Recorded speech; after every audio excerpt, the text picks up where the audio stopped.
Más bien ponga en práctica los siguientes 3 principios en este programa del amor que vale. Hoy el Dr. Adrián Rogers, en la voz del pastor Lenín de Llanón, compartirá con todos nosotros la primera parte de su estudio bíblico, Cuando parece que la fe fracasa. Por favor, en sus Biblias en el Nuevo Testamento, busque el libro de Hebreos, capítulo 11. Recuerde que estamos hablando de la fe en esta serie de mensajes sobre los campeones de la fe. Usted no puede vivir la vida cristiana sin tener fe. Y la Biblia dice claramente que vivimos por fe. Pablo, cuando les escribió a los creyentes en Roma, les dijo, «Mas el justo por la fe vivirá». El mismo Señor Jesucristo dijo que de acuerdo a nuestra fe nos será hecho. Y el escritor de Hebreos asegura que sin fe es imposible agradar a Dios. Así que no solo necesitamos poseer fe, sino que necesitamos una fe que nos posea a nosotros. Pero, ¿qué sucede algunas veces cuando parece que la fe fracasa? Por ejemplo, supongamos que vamos a tener un programa al aire libre y oramos para que Dios nos dé un hermoso día y no hemos ni terminado de orar cuando cae una fuerte lluvia. ¿Le ha sucedido eso alguna vez? Las jovencitas oran, «Señor, quiero casarme con fulano de tal. Te pido que me lo des por esposo». Y aunque esa oración es honesta, él termina casándose con la mejor amiga de ella. O hablando de algo más serio, a veces usted tiene una persona amada que está muy enferma. Puede ser su cónyuge, o sus hijos, o sus padres, o sus abuelos. Y usted pide sinceramente a Dios por la salud de esa persona, pero no se ve ninguna mejoría. Antes, por el contrario, cada día va empeorando su situación de salud hasta que finalmente esa persona muere. Y tratamos de creer, tratamos de confiar, pero pareciera que la fe ha fallado. Y estamos listos a tirar la toalla y decimos, ¿para qué insistir? Esto no sirve para nada. ¿Ha experimentado usted alguna vez una situación así? ¿No? Bueno, mi amigo, no se preocupe. Ya le llegará su turno. Llegará el momento cuando la respuesta no sea exactamente la que esperábamos. Algunas veces las pruebas, las tentaciones, las tribulaciones, los desengaños, las lágrimas, los temores llegan y parece que la fe no sirve para evitarlos. Ahora, escúcheme con atención.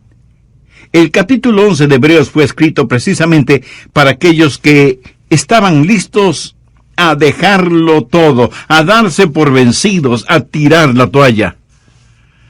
Muchos habían estado sirviendo al Señor y habían sido perseguidos en gran manera, y ellos tuvieron que aprender a aguantar. Hebreos 11 es un capítulo que pone de relieve las increíbles victorias de la fe. Busque Hebreos 11:32. ¿Y qué más digo? Porque el tiempo me faltaría contando de Gedeón, de Barak, de Sansón, de Jefté, así como de Samuel y de los profetas. Ahora, ponga atención a lo que dicen los siguientes versículos. Que por fe conquistaron reinos, hicieron justicia, alcanzaron promesas, taparon bocas de leones, apagaron fuegos impetuosos, evitaron filo de espada, sacaron fuerzas de debilidad, se hicieron fuertes en batallas, pusieron en fuga ejércitos extranjeros. Las mujeres recibieron sus muertos mediante resurrección. Y si esta lista terminara aquí, creo que todos diríamos, esa es la clase de vida que quiero tener. Pero los siguientes versículos ni siquiera los consideramos. Escuche, mas otros fueron atormentados, no aceptando el rescate, a fin de obtener mejor resurrección. Otros experimentaron vituperios y azotes. Y a más de esto, prisiones y cárceles. Fueron apedreados, aserrados, puestos a prueba, muertos a filo de espada, anduvieron de allá para acá cubiertos de pieles de ovejas y de cabras, pobres, angustiados, maltratados. de los cuales el mundo no era digno, errando por los desiertos, por los montes, por las cuevas y por las cavernas de la tierra. Y alguien estará pensando, bueno, algo debió estar mal con ellos. Seguramente no tuvieron fe. No, mi amigo, nada de eso. Mire lo que dice el verso 39. Y todos estos, aunque alcanzaron buen testimonio mediante la fe, no recibieron lo prometido. Es como si Dios dijera que recibieron calificación de 10 sobre 10. ¿Cómo lo lograron? Por fe. ¿Lograron escapar de todas esas tribulaciones? No, pero aprendieron a soportarlas. Algunos escaparon, otros aguantaron por fe, pero todos tuvieron fe, aunque algunas veces parece que la fe fracasa. Quiero compartir con usted 3 cosas para que tenga una fe madura. Mucha gente tiene una fe superficial y supersticiosa, en vez de tener una fe espiritual fuerte y bíblica. Así que si usted está listo o lista a darse por vencido cuando llegan las crisis, no lo haga.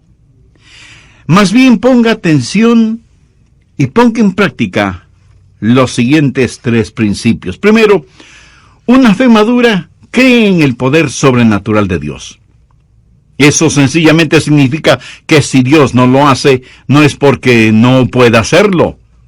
Hebreos 11, los versos del 32 al 35, es una lista de las cosas sobrenaturales efectuadas por Dios. Y muchas de esas historias bíblicas las conocemos desde niños. Por ejemplo, Daniel en el pozo de los leones. ¿Lo recuerda? Le dijeron a Daniel que no orara a su Dios, pero él lo siguió haciendo y terminó siendo lanzado al pozo de los leones. Pero Dios les quitó el apetito a los leones, y más bien la melena de los leones le sirvieron de suave almohada a Daniel.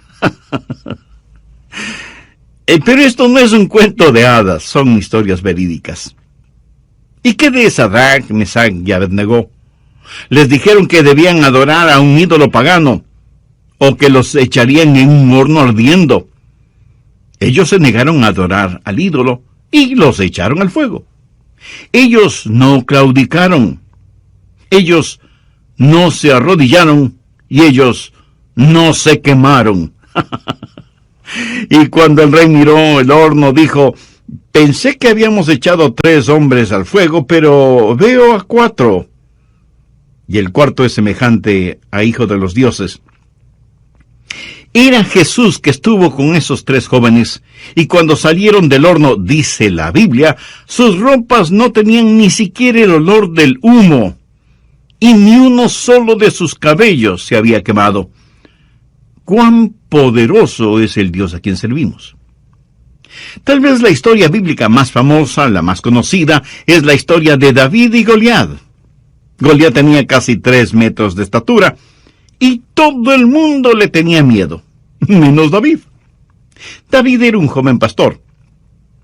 Y mientras todos pensaban que Goliat era demasiado grande como para atacarlo, David pensaba que era demasiado grande como para no dar en el blanco. Mientras todos pensaban, Goliat es mucho más grande que nosotros, David pensaba, cuán pequeño es Goliat frente a Dios.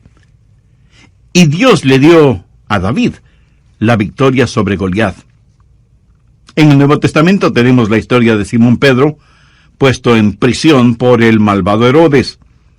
Y un ángel se aparece en la cárcel y le dice a Simón Pedro que se levanta y se vista.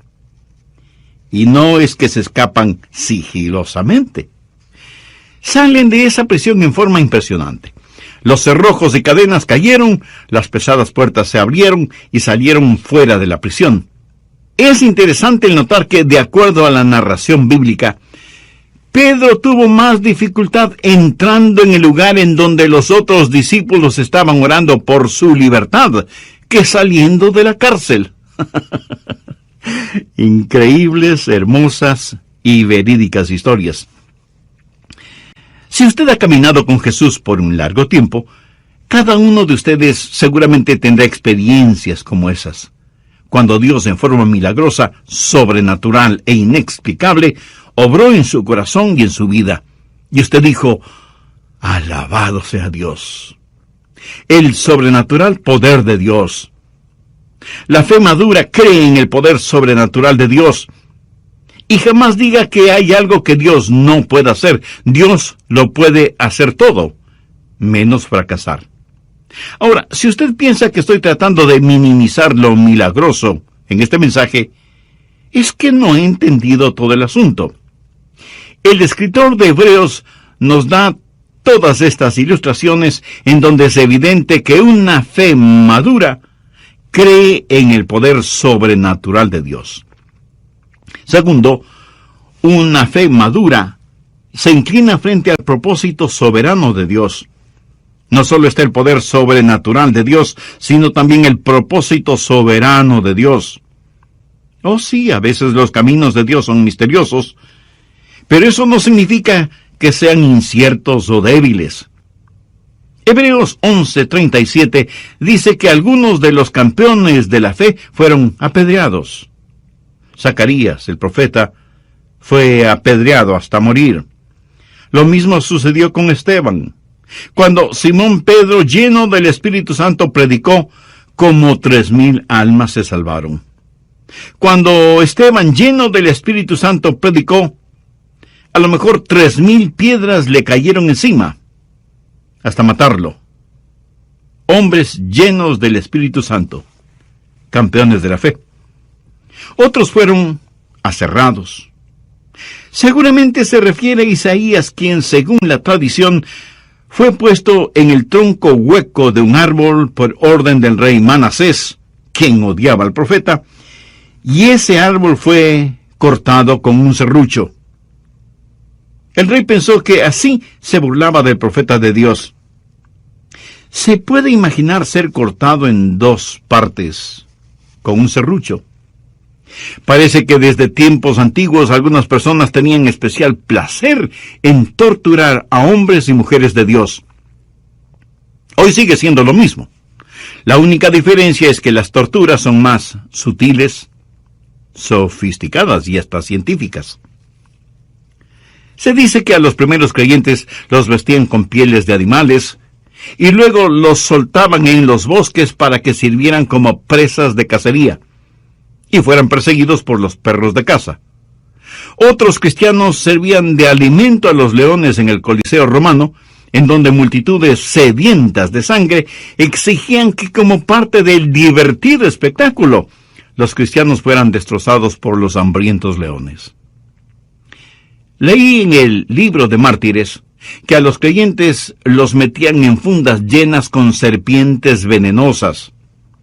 A otros los amarraban en postes en la playa durante la marea baja, para que durante la marea alta se fueran ahogando lentamente. Warren Wiersbe, quien fuera gran hombre de Dios, dijo, «Es mejor que usted no trate de aprender su teología de las circunstancias, porque si lo hace, llegará a la conclusión de que Dios no le ama». Permítame darle un ejemplo de esto. En Juan 11:5 leemos, «Llamaba Jesús a María, a su hermana y a Lázaro». Y la Biblia dice que Lázaro se enfermó y murió. Y Juan 11, los versos 14-15, dicen lo siguiente, «Entonces Jesús les dijo claramente, Lázaro ha muerto, y me alegro por vosotros». ¿Pero cómo puede ser eso? En el verso 5 se nos dice que Jesús amaba a Marta, María y Lázaro, y en el verso 15 dice que Jesús se alegró de la muerte de Lázaro. Amigo, escúcheme. Si usted trata de reconciliar ambas cosas sin conocer la totalidad de la historia, tendrá que decir, pastor, hay algo muy confuso en eso. Verá, Dios tenía un plan extraordinario para Lázaro. ¿Estamos de acuerdo? Bien, Dios nunca ha prometido que no tendremos dificultades, pero sí ha prometido que al final tendremos la victoria. Esa es la razón por qué uno de mis libros favoritos en la Biblia es la Epístola a los Romanos, y mi capítulo favorito es Romanos 8, y mis versos favoritos son del 35 al 37. ¿Quién nos separará del amor de Cristo? ¿Tribulación, o angustia, o persecución, o hambre, o desnudez, o peligro, o espada? Como está escrito, por causa de ti somos muertos todo el tiempo. Somos contados como ovejas de matadero. Antes, en todas estas cosas, somos más que vencedores por medio de aquel que nos amó. No está diciendo que no experimentaremos estas cosas. No piense que de alguna manera estas cosas pasan solo a aquellos que no aman al Señor. No. Estas cosas nos suceden a nosotros para que seamos victoriosos. Él ha prometido que nunca nos dejaría ni nos olvidaría, pero nunca nos ha prometido que no tendríamos dificultades. Eso le sucedió a Juan el Bautista. Él fue un gran hombre. El mejor elogio que un hombre pueda recibir salió de los labios de Jesús, quien, refiriéndose a Juan el Bautista, dijo: entre los que nacen de mujer no se ha levantado otro mayor que Juan el Bautista. Y sin embargo, Juan el Bautista tuvo sus momentos de dudas. Estuvo listo a renunciar, a tirar la toalla. ¿Por qué? Bueno, él había estado predicando junto al río Jordán, predicaba el arrepentimiento, y aunque comía miel, no predicaba dulzuras. Pedía a la gente que viniera a Dios. Era el heraldo de Jesucristo, predicando al aire libre, llamando al pecado, pecado. Y por eso lo metieron en la cárcel. Se puede imaginar a este profeta que amaba el aire libre, encerrado en un frío y fétido calabozo. Y pronto le cortarían la cabeza. Él había estado predicando de un Cristo victorioso, de uno que bautizaría con el Espíritu Santo y fuego, del Mesías prometido. Y ahora Juan se encuentra encarcelado y tiene dudas. Y piensa: si Jesús puede sanar a los enfermos y resucitar a los muertos, ¿por qué no me saca de esta prisión? Y envía algunos mensajeros a Jesús para que le pregunten si él era en verdad el Mesías, o debían esperar a otra persona. Déjeme decirle algo muy importante ahora mismo. Nunca confunde el momento con el hombre. Juan el Bautista tuvo su momento de duda. Ahora escuche lo que Jesús le mandó a decir como respuesta a su inquietud, tal y como lo encontramos en Mateo 11, los versos del 4 al 6. Respondiendo Jesús les dijo: id y haced saber a Juan las cosas que oís y veis. Los ciegos ven, los cojos andan, los leprosos son limpiados, los sordos oyen, los muertos son resucitados, y a los pobres es anunciado el Evangelio. Y bienaventurado es el que no halle tropiezo en mí. ¿Alguna vez usted ha tenido dudas acerca de su relación con Jesús? ¿O usted todavía no tiene una relación espiritual e íntima con Él? Bueno, entonces, este mensaje es para usted, quien quiera que sea y en donde quiera que se encuentre, porque usted puede hacer ahora mismo una decisión espiritual que afectará su vida desde este momento y por la eternidad. ¿Qué le estoy pidiendo que haga? Que con sus propias palabras ore a Dios, converse con Él, porque Él no solo es su Padre Celestial, sino que también es su amigo. Y al orar, todo lo que diga, dígalo con fe, creyendo y confiando. La oración que voy a decir es solo para que le sirva de modelo, de guía. Dios eterno, en realidad no estoy acostumbrado a conversar contigo, y pido tengas la bondad de escucharme. Sé que soy pecador, y que mis pecados merecen tu justo juicio, pero vengo a ti buscando gracia y misericordia, por los méritos de tu amado Hijo Jesucristo. Señor Jesús, tu amor por mí lo demostraste en la cruz del Calvario, al morir para pagar la deuda de mis culpas y pecados. Sinceramente me arrepiento de mis pecados, y con fe como la de un niño, te pido que vengas a morar en mi vida. Te recibo como mi Salvador y mi Señor, para que obres en mí de acuerdo a los designios de tu divina voluntad. Lo pido en tu santo nombre. Amén.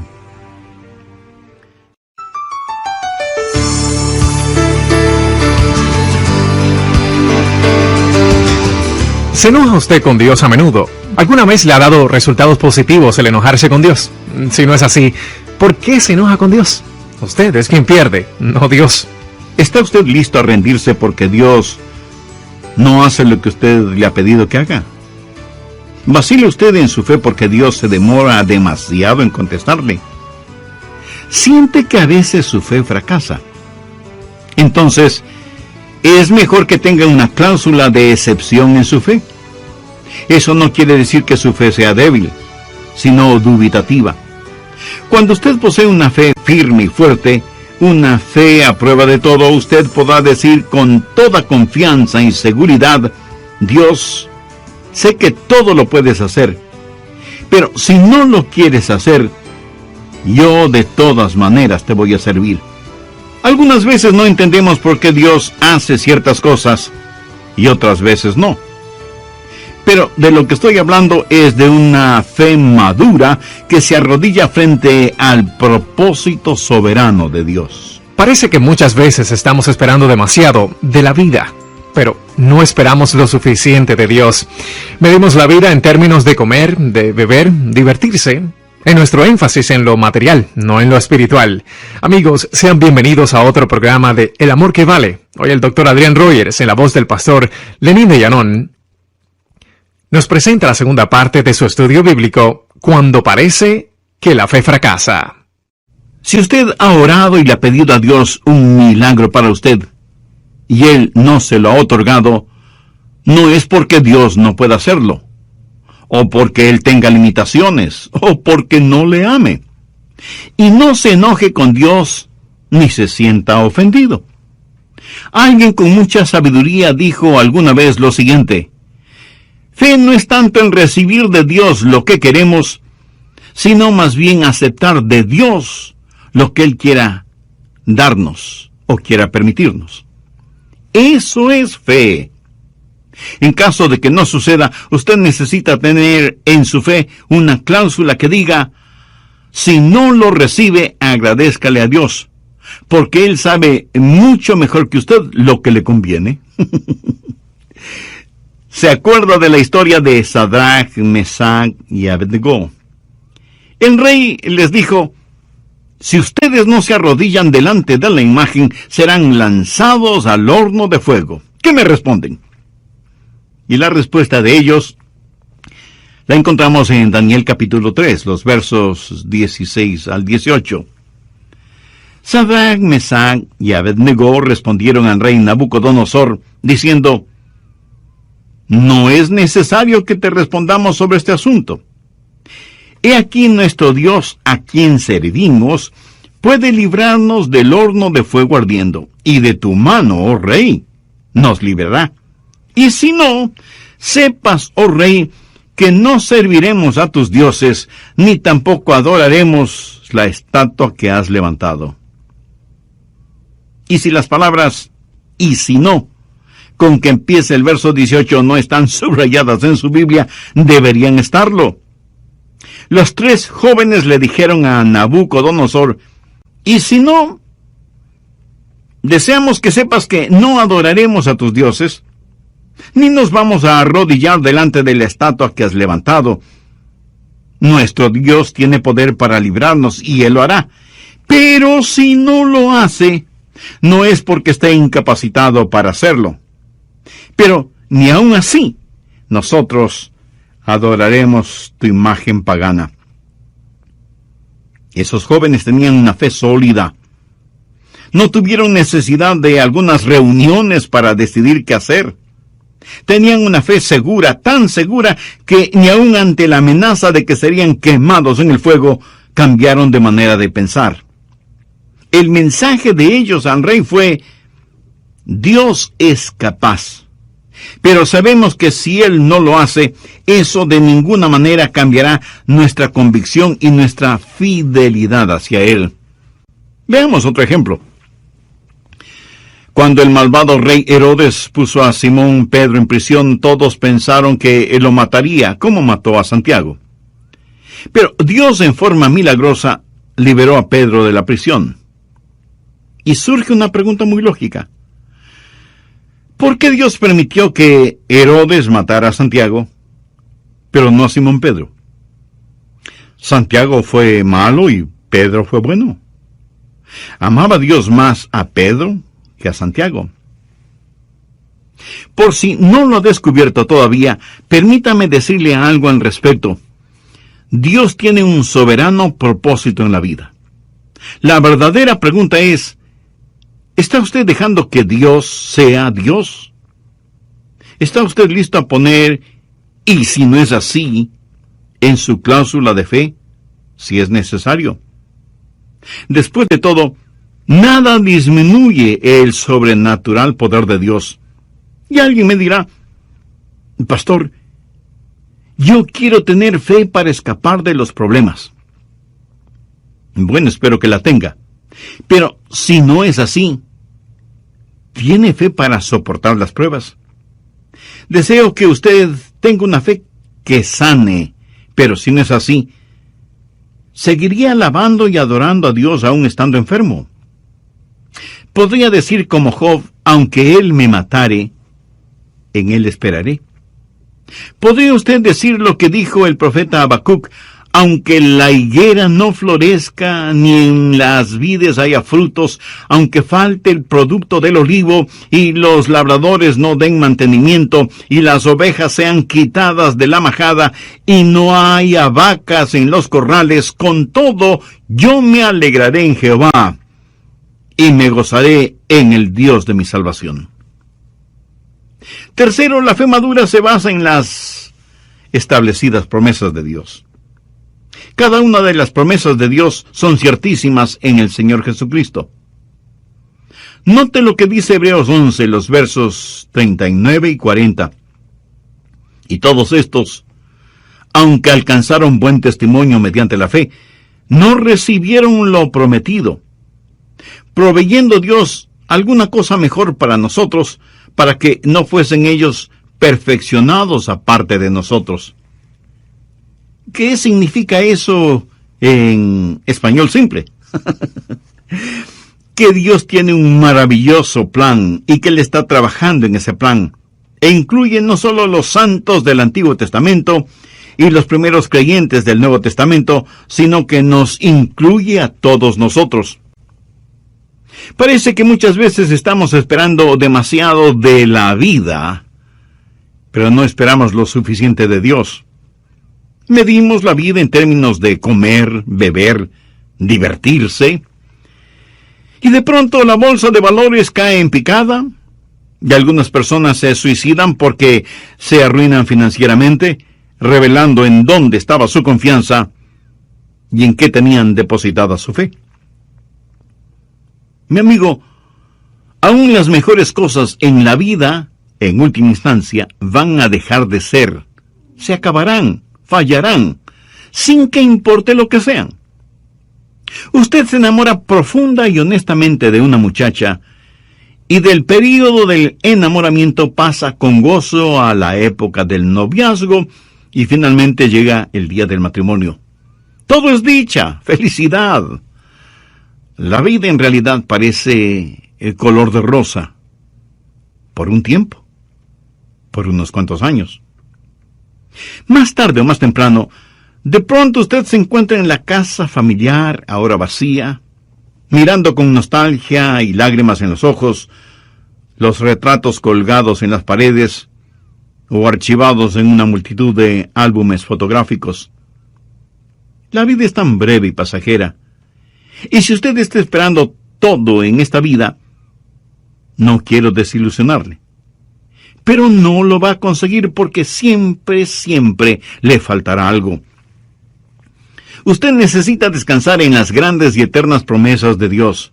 Y si las cosas como que se le vuelven de cabeza, y usted pierde todo su dinero, recuerde que de todas maneras, eso no es su más grande tesoro. Si usted nunca llega a ser conocido y famoso, lo que en realidad cuenta es lo que Dios piensa de usted. Y si usted tiene algún ser amado que cree en el Señor Jesucristo, y esa persona va a la presencia del Señor, imagínese la reunión familiar que tendrá en el cielo.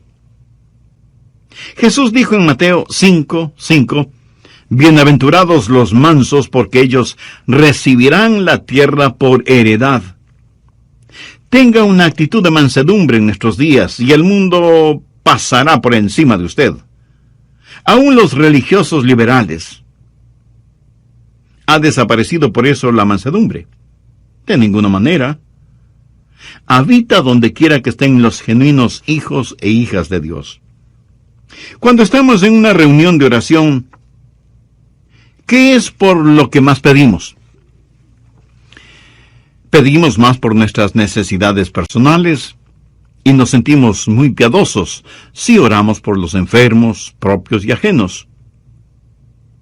¿Cuánto y cuándo en realidad oramos por las almas perdidas?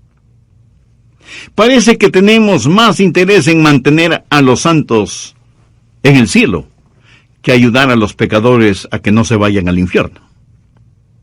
En Juan 17, verso 24, encontramos estas extraordinarias palabras de Jesús.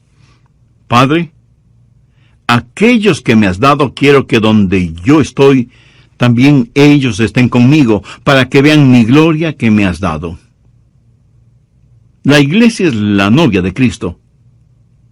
¿No cree usted que el novio quiere tener con él a su novia?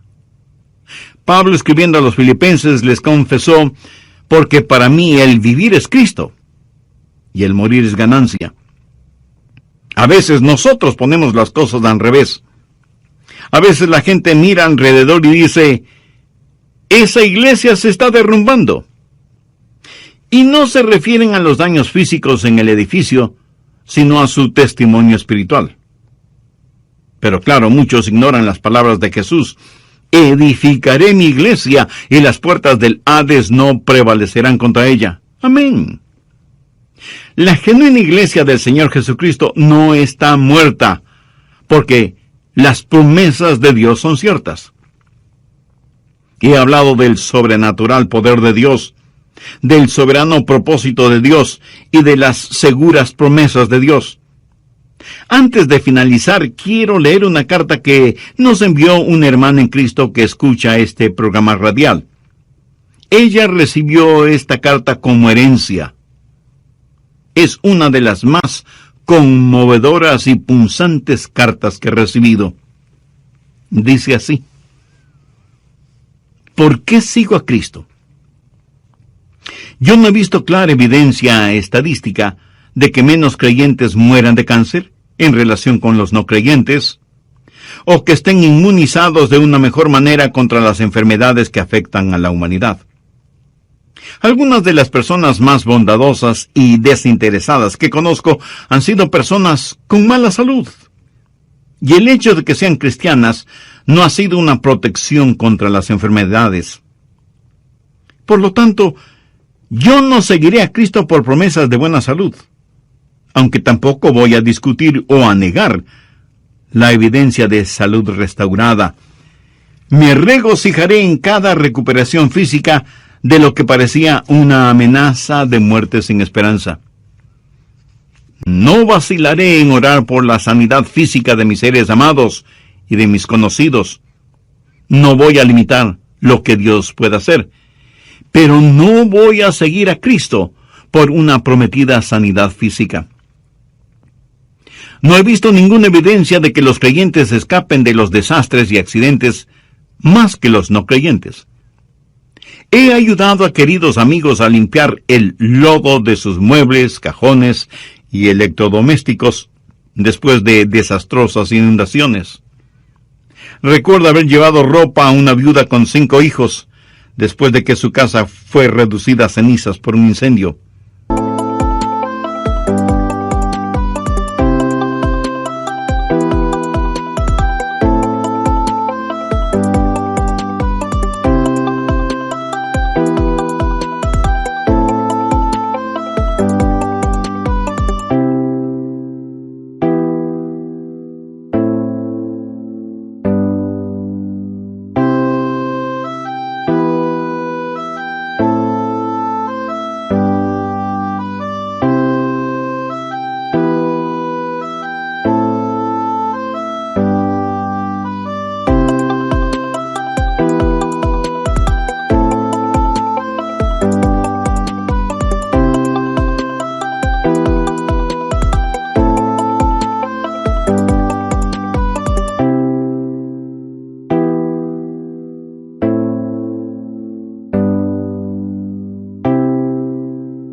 Una bala perdida no cambia de rumbo frente a un creyente. Por lo tanto, no seguiré a Cristo por una prometida protección contra los desastres. No me burlaré de increíbles rescates, ni negaré que la providencia ha obrado y continuará obrando por el bien de los hijos de Dios, pero no seguiré a Cristo solo por buscar protección contra accidentes y catástrofes. No veo que los cristianos sean especialmente favorecidos con riqueza y prosperidad. Hemos visto cómo los ricos oprimen a los pobres. Y la justicia de ninguna manera es perfecta en este mundo. El salmista dijo, no he visto justo desamparado, ni su descendencia que mendigue pan. Y en las más profundas necesidades de esta vida eso es verdad. Pero todos conocemos o hemos visto a gente de integridad que no prospera. Por lo tanto, no seguiré a Cristo por la promesa de verme libre de necesidades materiales o por la esperanza de afluencia financiera. No estoy seguro de que los cristianos tengan fuertes personalidades o padezcan menos neurosis que los no cristianos.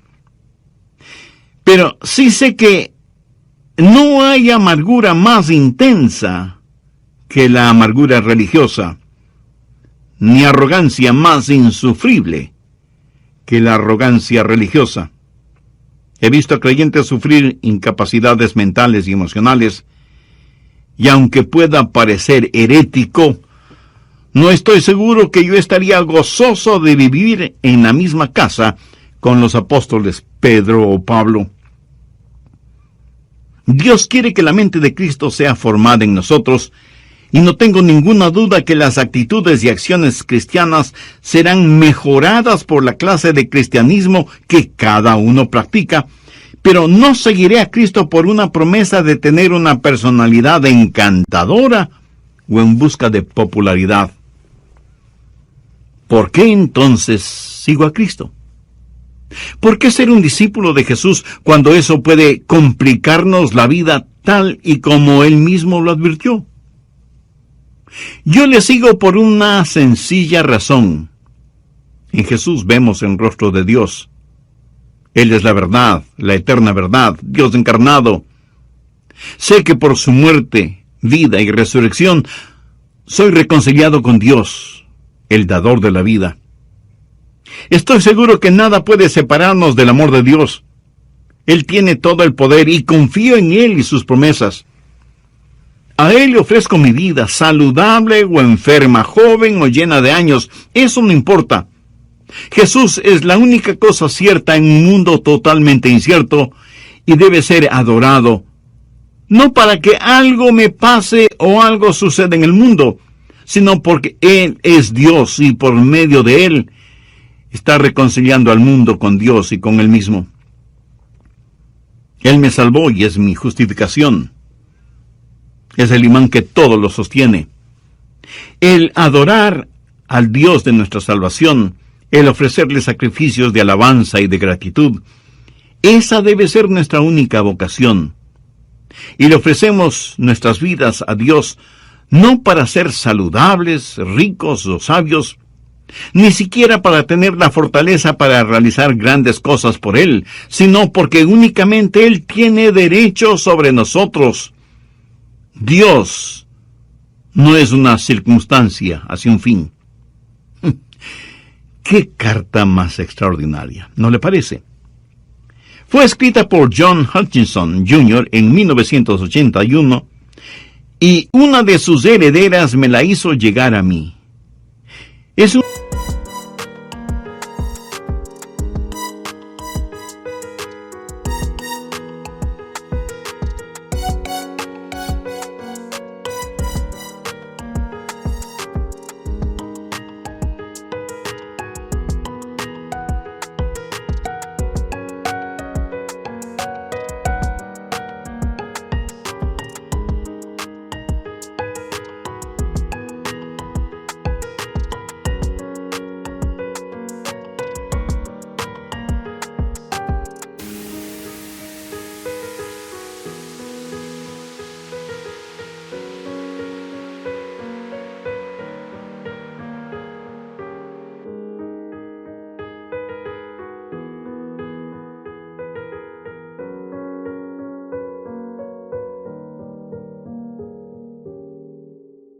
Una de las cosas más profundas que he leído y que se relaciona con la realidad de cuando nuestra fe fracasa. ¿No será que está esperando de su fe algo que Dios nunca en realidad determinó que tuviera? La verdadera fe es centrar nuestras vidas en Dios Todopoderoso. La fe madura cree en el sobrenatural poder de Dios. La fe madura se arrodilla ante el soberano propósito de Dios. La fe se basa en las seguras promesas de Dios. Y una de esas grandes promesas es: cree en el Señor Jesucristo y será salvo. Si usted no está seguro de su salvación, pero desea estarlo, la Biblia dice: hoy es el tiempo de salvación, o sea, este momento, este instante. Ore conmigo, por favor, de la siguiente manera. Querido Dios, reconozco mi condición de pecador y mi necesidad de tu perdón y salvación. Este momento abro mi corazón y te recibo como mi Salvador y mi Señor. Estoy profundamente arrepentido de mis pecados y por fe confío en ti y pongo toda mi vida en tus manos para que me hagas la clase de persona que tú quieres que yo sea.